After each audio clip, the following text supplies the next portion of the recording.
What is up, guys? Welcome back to yet another news video. Today we are going to be talking about the PS5 and the new patent that recently has been filed by Sony, and it potentially looking like they're going to get a very similar feature to Xbox's Auto HDR like feature. So as we all know, if you've looked into the Xbox videos or any of Austin Evans's videos on YouTube, he essentially has tested this already. So if you play an old Xbox game, it could even be an original Xbox game, like an actual OG Xbox game that you played on your first ever Xbox, you potentially can put that disc in the Series X and it will literally give you HDR on the games, those old games. So you could put, I don't know, let's even take Gears 5, so a recent game, an Xbox One game.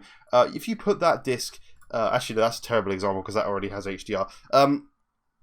I can't think of a game right now. One of the old Assassin's Creeds, let's say Assassin's Creed 2 or 3, you put that disc in the Series X and it will automatically give that game HDR with a download and a patch, and it will give you the updated visuals. Now, Sony has actually filed a patent recently, or patent, however you say it, where you could be able to play some of the older games with HDR. So this also coincides with a recent patent they've actually done or filed, which shows they could actually be bringing back compatibility for PS1, 2 and 3 games. So this all relies on that. So let's read from this article and we'll have a little discuss. So Sony seems to be cooking up a few new features for the upcoming PS5. A patent listing leaked yesterday showing Sony's filing for converting an image from SDR to HDR. This has sparked discussion that Sony could be working on a rival to Xbox's Auto HDR for PS5.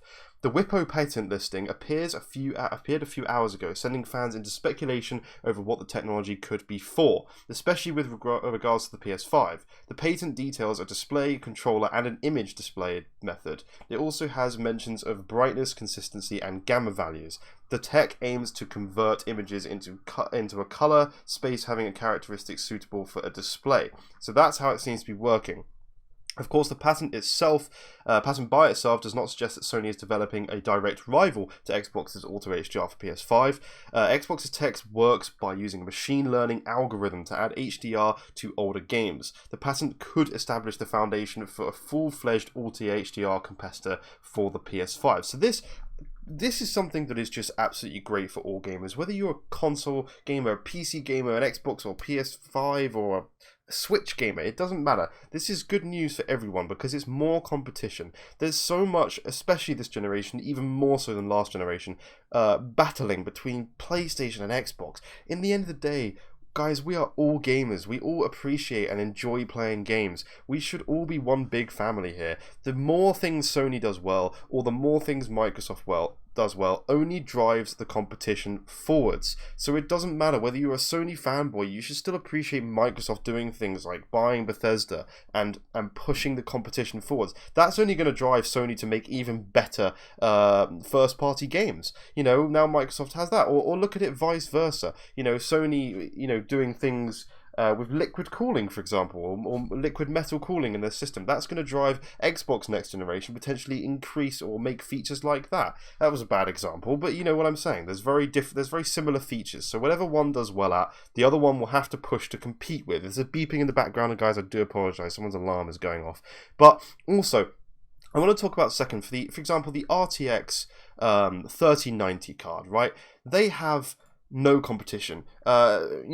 AMD do not make a relevant graphics card that even compares to the RTX 3090. This is why Nvidia is able to price things at £1,500 or dollars wherever you are, and that's why they were able to get away with that. If Sony existed solely on their own, they would price their console stupidly high because they could get away with it because they know people are going to buy it because it's the only system. Same if it was Microsoft. So in the end of the day, guys, you should be happy with what each one is bringing to the table here, because that is just bringing more competition from both parties. Also, if you're really that interested in playing exclusives on both, then at the end of the day, just play both. buy both. They are not expensive consoles. You can buy both of these consoles for less than the price of an RTX 3080 or a 3090. So at the end of the day, if you really want to experience great games, you can buy both these consoles and be a part of both families, like many people are, including myself. I'm going to be buying both day one because I'm so excited, and also I want to make more videos on them, and I want to show people who are maybe a bit skeptical about buying these day one and a bit a bit worried about buying it at all, and I can actually do some videos of both. Now, on another bit of news, Xbox Game Pass is actually going to be getting this award for the award-winning platform very soon. So let's read a bit more from this article. The Xbox Game Pass keeps getting better. Microsoft has announced that it will be adding a number of games to Xbox's subscription service over the next few weeks, including the 2018 indie platformer Celeste. Celeste will be available starting November 5th for consoles, PC, and Android devices via the cloud. So that's something that's huge on the Xbox. If this is again something that's going to push Sony to do more of this type of stuff. But with Xbox Game Pass, you can literally stream all your Xbox games to your mobile phone or Android phone, currently not iOS, but Android phone, and I can literally stream, for example, The Witcher 3 to my phone, and it is absolutely insane to say that I can do that. I can have my lunch break at work while playing The Witcher 3, Doom Eternal, whatever I want to play, and that is absolutely phenomenal. Also, recently they have added the ability to actually use on-screen mobile controls in games like Celeste. I imagine will use on-screen controls, and also games like Dead Cells. So Dead Cells is a fantastic game, and I tested that out today during my lunch break, and you can use on-screen controls for those games. So you're literally playing a fully fledged console game with the on-screen controls, which is just absolutely awesome, and you don't have to take up any storage space because it's just being streamed.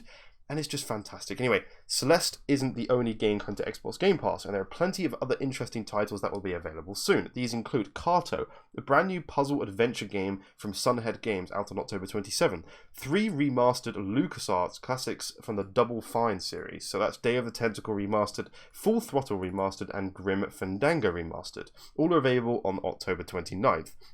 The first 4 in the games in the Five Nights at Freddy's series from 2014 to 2015 are available on October 29th. I find that one a little bit interesting since there's a Five Nights at Freddy's exclusive with PlayStation. I find it interesting that they're putting these games. Maybe something's in the works with doing a deal with the companies.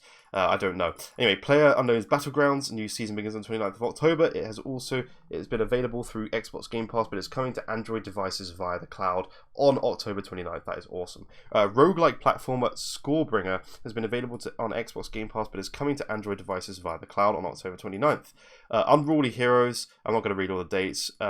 Comanche, Deep Rock Galactic, East Shade, Knights and Bikes, Ark Survival Evolved, which is actually really cool. And yeah, that's it by the looks of it. I'm just going to read this next bit as well because I'm just interested in it as well. A number of events are currently taking place through the subscription service as well. You can participate in the Ark Fear Evolved 4 event until November 6th, the Dead by Daylight event, the Eternal Blight, even through November 4th, the Elder Scrolls Online Witches Festival through November 3rd, Fallout 76, Fashionat Parade. Okay, there's basically a load of events going on in the Game Pass, and Minecraft Dungeon stuff as well, so that's awesome. But anyway, we're going to stop the video here today. I know I've rambled on a lot and discussed a lot of things, but thank you so much for watching this video, guys. I really do appreciate you, the people who are still supporting my content, even though it's not FIFA anymore. I really hope people understand. There's plenty of other people doing FIFA on Switch, and yeah, I'm more interested in this kind of stuff, and I feel like I was spending so much of my time playing games that I didn't want to play, like FIFA, just because it's what did well on my channel. And I don't care if I make less money, make less views, or get less subscribers. At the end of the day, I'm much happier, and that's something that's really important in this year 2020, that we do things in our spare time that make us happy this year, because you end up spending so much time doing things that don't make you happy. And I want to play games like Doom Eternal or the Assassin's Creed Valhalla, Cyberpunk. I want to play games like that, not games like FIFA that just really isn't a great game in the first place and also just doesn't make me happy. So thank you so much for watching this video, guys. I hope you've enjoyed, I hope you understand, and thank you for those who still support the channel even we're going through these changes. So thank you, and I'll see you in future videos. Bye bye, guys.